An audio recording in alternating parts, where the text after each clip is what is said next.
প্রিয় দর্শক, আসসালামু আলাইকুম। এই মুহূর্তে উপস্থিত আছি মিরপুরে শাহিন স্কুল, মিরপুর শাহিন স্কুল। সকাল থেকে এখানে ছিলাম,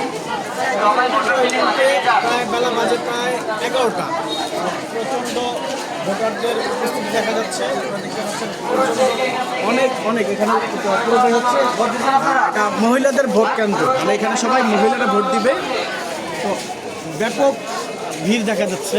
এই যে পাঁচটি একটু দেখান। সকালে এতটা ভিড় ছিল না, সকাল 10টা বা আমরা যখন 9টা 9:30 দিকে আসছি এতটা ভিড় ছিল না। এখানে যারা কাজ করতেছে ভলান্টিয়ার যারা রয়েছেন তারা কাজ করতেছে, ব্যাপক ভিড়। এই যে এই পাশের দিকে অনেক ভোটারদের সংখ্যা উপস্থিত দেখা যাচ্ছে। এই পাশটি একটু দেখান ভাই।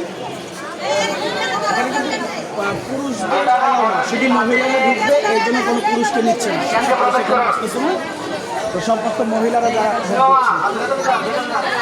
এবং এখানে সুষ্ঠুভাবে দেখলাম সকাল থেকে, এখানে কোনো বিশৃঙ্খলার সৃষ্টি হয়নি। আমি নিজে এখানে সকাল থেকে উপস্থিত হয়েছি। পরবর্তী আপডেটটা আমি জানিয়ে দেবো। ধন্যবাদ সবাই।